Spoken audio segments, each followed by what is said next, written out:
2, 1, go!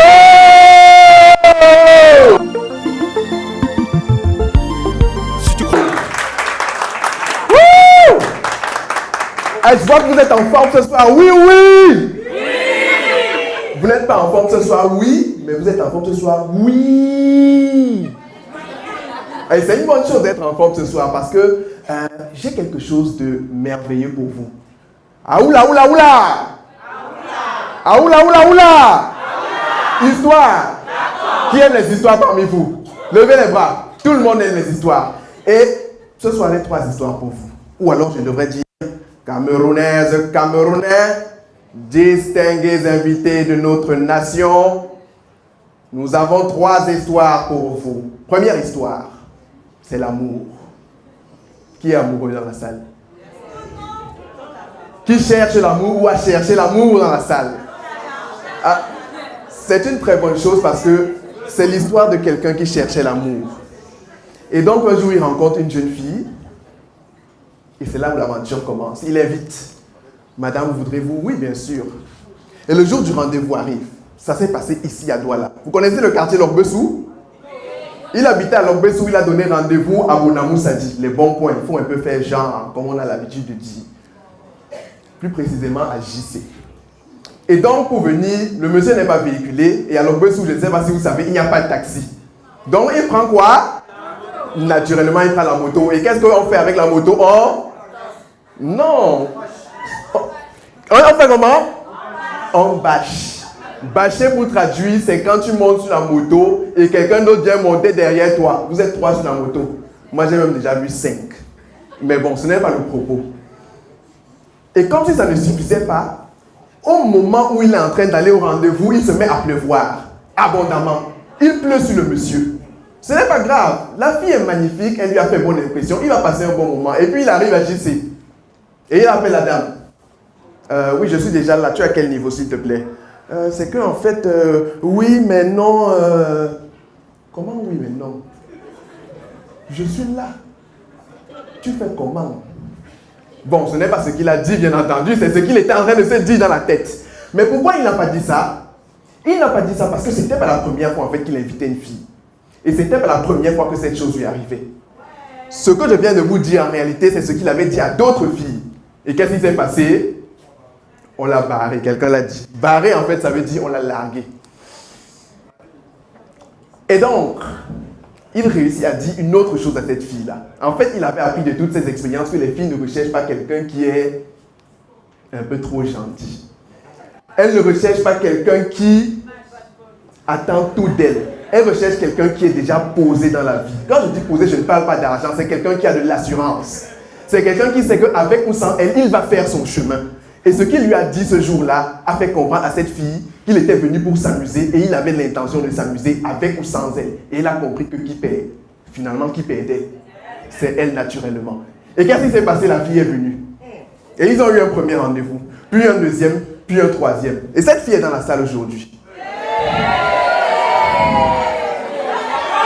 Bibi chérie, est-ce que tu peux te lever s'il te plaît?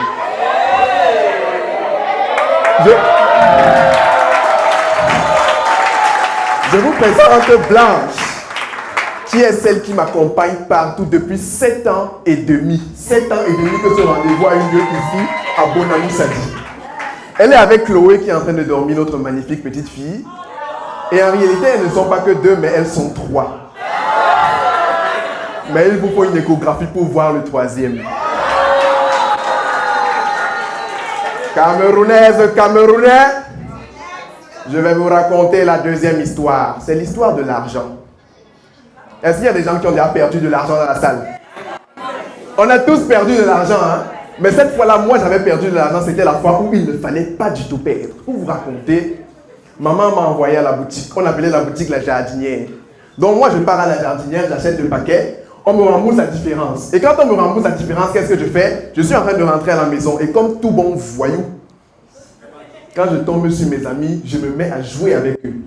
Je dépose la marchandise d'un côté, je dépose le portefeuille de l'autre côté. Je suis en train de jouer, je cours un peu de ci, je cours un peu de ça, la poursuite, tout ça là. Ouais. Et puis finalement, j'arrive à la maison un peu tard. Maman inquiète, il était où depuis? Mais après m'avoir posé les questions de routine, de formalité, elle me demande donc, tu faisais quoi? Je lui explique, ah, tu jouais avec tes amis. Hein?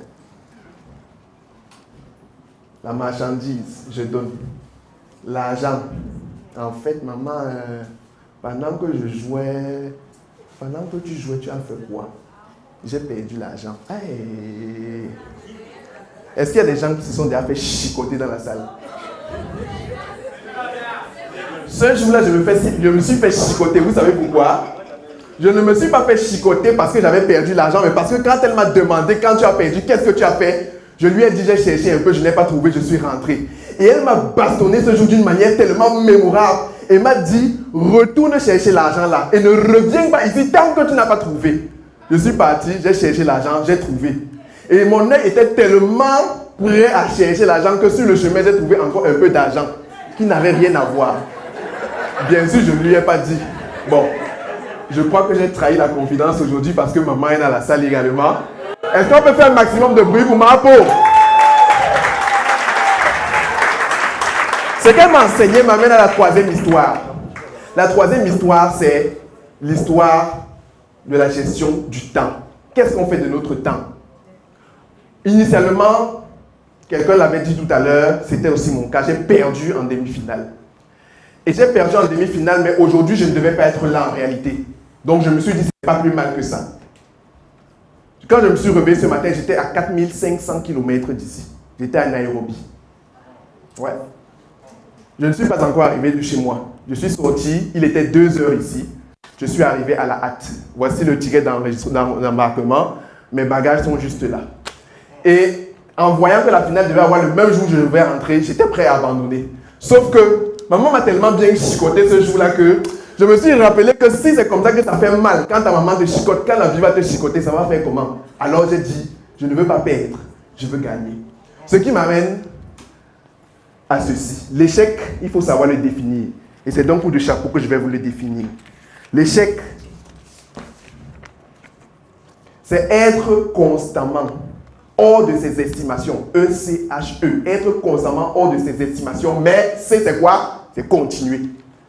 Continuer pour finalement avoir quoi? Pour finalement avoir quoi? Beaucoup d'échecs avec S. Et la fin, là, le S, c'est quoi? C'est le... Merci! Si tu crois que tu ne peux y arriver, si tu crois que tu es déterminé, écoute ça.